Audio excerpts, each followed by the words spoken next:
Ceramic ring বা বায়োমিডিয়া সম্পর্কে আমাদের অনেক প্রশ্ন আছে। আমি বেছে বেছে 5টা এমন প্রশ্ন বের করেছি যে প্রশ্নগুলো মানুষ সবচেয়ে বেশি করে। এই প্রশ্নগুলোর উত্তর জানা থাকলে আপনার বায়োমিডিয়া সম্পর্কে আর কোনো প্রশ্ন থাকার কথা না। তারপরেও যদি কোনো বিষয়ে সমস্যা হয় কমেন্ট বক্স তো আছেই, কমেন্ট করতে পারেন। শুরুতেই দেখিয়ে দিচ্ছি এই ভিডিওতে কোন কোন প্রশ্নের উত্তর দেওয়া হবে। আপনার যেটা দরকার আপনি শুধু সেটাও দেখতে পারেন, চ্যাপ্টার হিসাবে আলাদা করে দেওয়া আছে। যেগুলো জানেন সেগুলো তো আর দেখার দরকার নেই, জানা জিনিস কেন দেখবেন, ওই টাইমে রিল দেখবেন। তো চলুন শুরু করা যাক। একদম প্রথম প্রশ্নটা হলো অ্যাকুরিয়ামের তলায় শুধু সিরামিক রিং ফেলে রাখলে হবে কিনা, মানে ফিল্টারের ভেতরে দিব না, শুধু অ্যাকুরিয়ামের তলায় ফেলে রাখবো, তাহলে কি কাজ হবে কিনা। দেখেন, এটা বোঝাটা খুবই সহজ। আমরা জানি বায়োমিডিয়ার ভেতরে একদম সূক্ষ্ম সূক্ষ্ম ছিদ্র থাকে, মাইক্রো টানেল থাকে, যেগুলো খালি চোখে দেখাই যায় না। এই সূক্ষ্ম ছিদ্রগুলোর ভেতরে উপকারী ব্যাকটেরিয়া থাকে। এখন উপকারী ব্যাকটেরিয়া যেহেতু জীবিত একটা জিনিস, তার বেঁচে থাকার জন্য কি দরকার? খাবার দরকার আর অক্সিজেন দরকার। উপকারী ব্যাকটেরিয়ার খাবার কি? মাছের বর্জ্য। অ্যাকুরিয়ামের তলায় যদি ফেলে রাখেন তারপরেও সে পর্যাপ্ত পরিমাণ খাবার পাবে। মাছের বর্জ্য তো সবসময় আসছে, খাবার পাবে, কিন্তু সে পর্যাপ্ত অক্সিজেন পাবে না। মানে যখন ফিল্টারের ভেতরে বায়োমিডিয়া দেওয়া হয় তখন ফিল্টারের ভেতরে অনেক স্রোতের সাথে পানি সবসময় বায়োমিডিয়ার শরীরে লাগতে থাকে। সবসময় বায়োমিডিয়ার সূক্ষ্ম ছিদ্রগুলোর ভেতরে নতুন অক্সিজেনযুক্ত পানি ঢুকতে থাকে। আর যখন এক জায়গায় বায়োমিডিয়া আপনি রেখে দেন তখন এত অক্সিজেনযুক্ত পানি এই সূক্ষ্ম ছিদ্রগুলোর ভেতরে ঢুকতে পারে না। সূক্ষ্ম ছিদ্রগুলোর ভেতরেও সবসময় অক্সিজেনযুক্ত নতুন পানি ঢুকতে থাকার জন্য একটা প্রেশার দরকার। ফিল্টারের ভেতরে যখন বায়োমিডিয়া থাকে তখন ওই প্রেশারের সাথে পানিটা বায়োমিডিয়ার সাথে লাগে, একদম সূক্ষ্ম ছিদ্রগুলোতেও সবসময় পানি পৌঁছাতে থাকে। কিন্তু এমনিতে ফেলে রাখলে তো এত প্রেশার নেই পানির। এরকম হলে বায়োমিডিয়ার শুধু উপর দিয়েই সামান্য পরিমাণ উপকারী ব্যাকটেরিয়া জন্মাবে। সামান্য পরিমাণ উপকারী ব্যাকটেরিয়া অবশ্যই জন্মাবে, কিন্তু এগুলো এত বেশি কাজ করবে না। মানে এমন না যে একদমই কাজ করবে না, কাজ করবে, কিন্তু এতই সামান্য কাজ করবে যেটা না করার মতোই। তাই অ্যাকুরিয়ামের তলায় বায়োমিডিয়া এভাবে রেখে দেওয়া উচিত না। আর সবচেয়ে বড় কথা, আপনি যখন এরকমভাবে রেখে দিচ্ছেন তখন সবসময় মাছের ময়লা তার ভেতরে ঢুকছে। চাপায় চাপায় সরাসরি মাছের ময়লা ঢুকে ওই যে সূক্ষ্ম ছিদ্রগুলো সেগুলো বন্ধ করে দিবে। আরেকটা কথা হলো, যদি আপনি এভাবে সরাসরি লাইটের নিচে রেখে দেন তাহলে খুব দ্রুত শ্যাওলা পড়ে যাবে, তখনও এটার কার্যক্ষমতা অনেক কমে যাবে। তার মানে এই প্রশ্নের উত্তরটা হলো ফেলে রাখা যাবে না। অবশ্যই বায়োমিডিয়া এমন কোথাও রাখতে হবে যেখানে পানির স্রোত আছে। তারপরে প্রশ্নটা হলো, মেকানিক্যাল ফিল্ট্রেশনটা বায়োমিডিয়ার আগে থাকবে নাকি পরে থাকবে? মানে আমরা জানি ফিল্টারের ভেতরে স্পঞ্জ ব্যবহার করতে হয়। এই স্পঞ্জটা সিরামিক রিং বা যে কোনো বায়োমিডিয়ার আগে দিব নাকি পরে দিব? পানিটা আগে কোথায় লাগতে হবে? আগে বায়োমিডিয়াতে লাগতে হবে নাকি আগে স্পঞ্জে লাগতে হবে? এই প্রশ্নের উত্তর ব্যাখ্যা করার কিছু নেই। অবশ্যই আগে পানিটা স্পঞ্জে লাগতে হবে।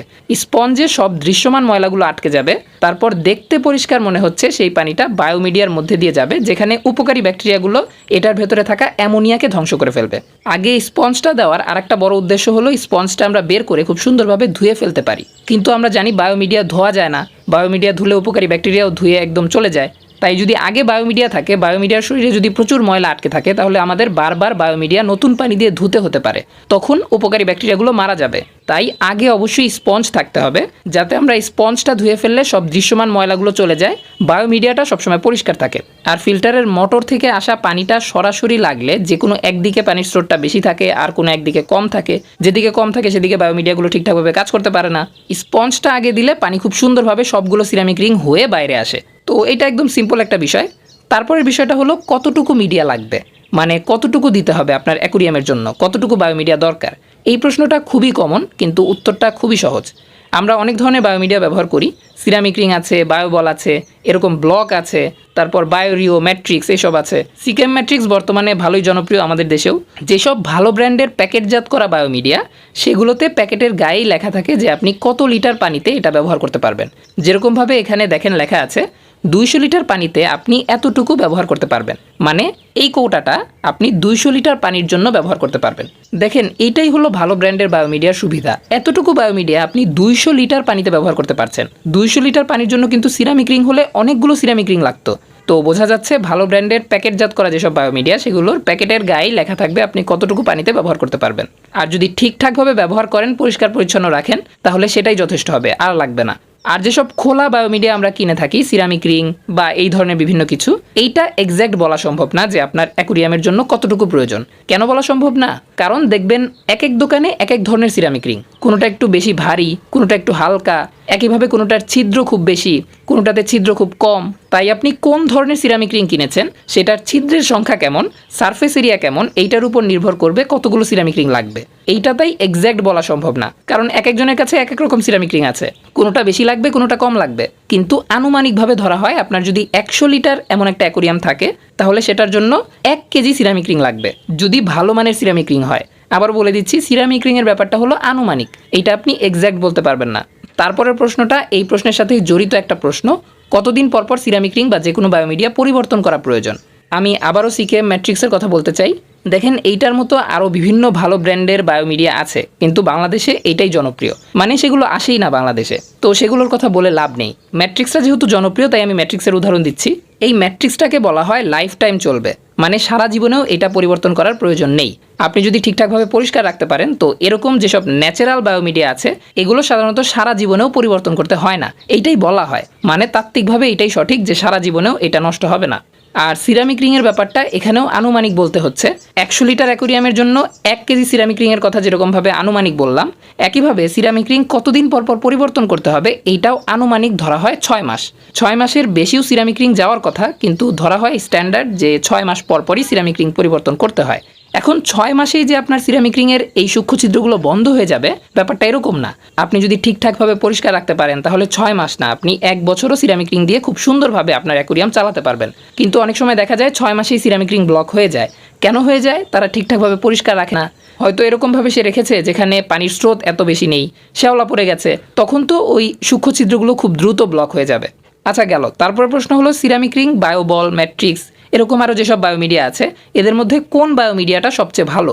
এক কথায় যদি এই প্রশ্নের উত্তর দিতে হয়, তাহলে যেই বায়োমিডিয়াটার সারফেস এরিয়া বেশি এবং যেটা বেশি দিন টিকে থাকে, মানে বেশি দিন অ্যাকুরিয়ামে ব্যবহার করা যায়, সেটাই ভালো। আর কোন বায়োমিডিয়াটা কতটুকু জায়গা নেয়, এটাও কিন্তু একটা গুরুত্বপূর্ণ বিষয়। যেমন আমি একটু আগে বললাম যে সিরামিক রিং 100 লিটারের জন্য 1 কেজি প্রয়োজন, তার মানে 200 লিটারের জন্য 2 কেজি প্রয়োজন। 2 কেজি সিরামিক রিং মানে অনেকগুলো সিরামিক রিং। এতগুলো সিরামিক রিং আপনার ফিল্টারে রাখতে হলে আপনার অনেক বড় একটা ফিল্টার লাগবে। এত বড় ফিল্টার কি আপনার কাছে আছে? আর ম্যাট্রিক্সও দেখালাম, যেখানে এতটুকু ম্যাট্রিক্স আপনি 200 লিটার অ্যাকুরিয়ামে ব্যবহার করতে পারবেন। তার মানে খুব অল্প জায়গায় বা ছোট ফিল্টারের ভেতরে এটা আপনি সেট করতে পারবেন। তো জায়গা কোন বায়োমিডিয়া কত বেশি নেয়, এটাও একটা বিষয়। আর একটা বিষয় হলো আপনি যে বায়োমিডিয়াটা ব্যবহার করছেন সেটার ভেতরে নাইট্রিফাইং এবং ডিনাইট্রিফাইং 2 ধরনের ব্যাকটেরিয়া বসবাস করতে পারে কিনা। মানে যদি ডিনাইট্রিফাইং ব্যাকটেরিয়াও বসবাস করতে পারে, সেই বায়োমিডিয়াটা সবচেয়ে ভালো। আচ্ছা, আমি যদি আরও সহজভাবে বলি, তাহলে নাইট্রিফাইং ব্যাকটেরিয়া হলো ওই ব্যাকটেরিয়াগুলো যেগুলো মাছের বর্জ্য থেকে তৈরি হওয়া অ্যামোনিয়াকে নাইট্রাইট এবং নাইট্রেটে পরিবর্তন করে। এখন এই নাইট্রাইট এবং নাইট্রেটকে আমরা পানি থেকে কিভাবে কমাই? পানি পরিবর্তন করে কমাই। এখন যদি নাইট্রেটকেও বায়োমিডিয়ার মাধ্যমে কমাতে চান, সেক্ষেত্রে ডিনাইট্রিফাইং ব্যাকটেরিয়া নাইট্রেটকে নাইট্রোজেন গ্যাস করে উড়িয়ে দিবে। কিন্তু এই ডিনাইট্রিফাইং ব্যাকটেরিয়া খুব কম সংখ্যক বায়োমিডিয়াতেই থাকে। তো যেই বায়োমিডিয়াগুলোতে ডিনাইট্রিফাইং ব্যাকটেরিয়াও বসবাস করতে পারে, সেগুলো দেখা যায় সবচেয়ে ভালো বায়োমিডিয়া। এখন কথা হলো কোন বায়োমিডিয়াটা ভালো। বিভিন্ন ব্র্যান্ডের বায়োমিডিয়ার নাম বলে বলে যদি আমি এখন বায়োমিডিয়ার রিভিউ করা শুরু করি, তাহলে এটার আলাদা আর একটা ভিডিও তৈরি হয়ে যাবে। আমি আপনাকে মূল বিষয়টা শিখিয়ে দেই। যত বেশি সূক্ষ্ম ছিদ্র বা মাইক্রো টানেল বা সারফেস এরিয়া, তত ভালো। যত বেশি দিন সেই সূক্ষ্ম ছিদ্রগুলো খোলা থাকবে, তত ভালো। যেই বায়োমিডিয়াগুলোতে ডিনাইট্রিফাইং ব্যাকটেরিয়া বসবাস করতে পারে, সেটা ভালো। এই জিনিসগুলো জানলে আপনি নিজেই বের করতে পারবেন যে কোনো 2টা বায়োমিডিয়ার মধ্যে কোনটা ভালো। আমি যদি আমার দিক থেকে একটা র্যাঙ্কিং করি, তাহলে আমার সবচেয়ে বেশি পছন্দ ম্যাট্রিক্স। আমি এটা অনেক দিন ধরে ব্যবহার করছি আর আমি ভালো রেজাল্ট পেয়েছি, তাই আমি বলবো আপনারাও ম্যাট্রিক্স কেনেন। কিন্তু ব্যাপারটা এরকম না যে আপনার সামর্থ্য নেই তবুও আপনার ম্যাট্রিক্সই কিনতে হবে, তা না হলে মাছ মারা যাবে। ব্যাপারটা একদমই এরকম না। আপনি যদি সিরামিক রিং ব্যবহার করেন বা অন্য যে কোনো বায়োমিডিয়া, লাভা রক বা যাই ব্যবহার করেন না কেন, সেটাই যথেষ্ট হবে যদি আপনি সেটা পরিষ্কার পরিচ্ছন্ন রাখেন, যতটুকু প্রয়োজন ততটুকু ব্যবহার করেন এবং নির্দিষ্ট সময় পর পর পরিবর্তন করেন। কতটুকু ব্যবহার করতে হবে এবং কতদিন পর পর পরিবর্তন করতে হবে তা তো আগের চ্যাপ্টারগুলোতেই বললাম। তবুও আমি র্যাঙ্কিং বলছিলাম, আমি যেগুলো ব্যবহার করেছি সেগুলোর হিসাবে আমি বলছি। 1 নম্বরে থাকবে সিকেএম ম্যাট্রিক্স। 2 নম্বরে আমি বায়ো ব্লকগুলোর কথা বলবো, কারণ এগুলো খুব ভালো কাজ করে। বলা হয় এগুলোতেও ডিনাইট্রিফাইং ব্যাকটেরিয়া বসবাস করে, কিন্তু অবশ্যই ম্যাট্রিক্সের মতো না। ম্যাট্রিক্সটা বেশি পছন্দ কেন? কারণ এটা খুব অল্প জায়গা নেয়। সিরামিক রিং যেহেতু অনেক বেশি দিতে হয়, তাই দেখা যায় এত বেশি পরিমাণ সিরামিক রিং দেওয়ার জন্য আপনার একটা ক্যানিস্টার ফিল্টারই দরকার হয়। হ্যাং অন ব্যাক ফিল্টারে এত জায়গা থাকে না। তো হ্যাং অন ব্যাক ফিল্টার বা পাওয়ার ফিল্টার অনেকে মডিফাই করে বিভিন্নভাবে, তখন বায়োমিডিয়া রাখার জন্য সামান্য জায়গা তৈরি হয়। সেই সামান্য জায়গায় ম্যাট্রিক্সটাই যথেষ্ট। ম্যাট্রিক্স সম্পর্কে এত গুণগান করে আমার কিন্তু কোনো লাভ নেই, কারণ আমি ম্যাট্রিক্স বিক্রি করছি না।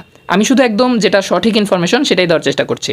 আর 3 নম্বরে আমি রাখবো সিরামিক রিং, 4 নম্বরে রাখবো লাভা রক, লাভারকটা আমার বেশ পছন্দের একটা বায়োমিডিয়া, আর তারপর থাকবে বায়োবল। কিন্তু মূল কথা এটাই থাকবে, আপনার যেটা কেনার সামর্থ্য আছে সেটা আপনি ঠিকঠাকভাবে ব্যবহার করেন তাহলেই হবে। এই 5টি প্রশ্ন ছাড়া আরও বেশ কিছু প্রশ্ন আমার কাছে আছে, যেমন নতুন বায়োমিডিয়া নিয়ে আসার পর সেখানে দ্রুত কিভাবে বেনিফিশিয়াল ব্যাকটেরিয়ার কলোনি তৈরি করা যায়, তারপর বিদ্যুৎ চলে গেলে বেনিফিশিয়াল ব্যাকটেরিয়াগুলো কতক্ষণ ঠিক থাকবে, কিভাবে ঠিক রাখা যায়, তারপর ওষুধ ব্যবহার করলে বায়োমিডিয়ার ব্যাকটেরিয়া অ্যান্ড অ্যাক্টিভেটেড কার্বন দুইটারই কী প্রভাব পড়ে, সল্ট দিলে কি বেনিফিশিয়াল ব্যাকটেরিয়া মারা যাবে কি না, এটার মাত্রাটা কীরকম হওয়া উচিত, এরকম বেশ কিছু প্রশ্ন আমার কাছে আছে। কিন্তু ভিডিওটা অনেক বড় হয়ে যাচ্ছে, তাই আমি আর বলতে চাচ্ছি না। আপনারা যদি চান আমি পরবর্তীতে আরও 5টা গুরুত্বপূর্ণ এরকম প্রশ্নের এই ভিডিওটার দ্বিতীয় পর্ব করতে পারি, অবশ্যই কমেন্টে জানাবেন। তো আজকের মতো এই পর্যন্তই। ভিডিও থেকে যদি কোনো নতুন ইনফরমেশন জেনে থাকেন তাহলে অবশ্যই লাইক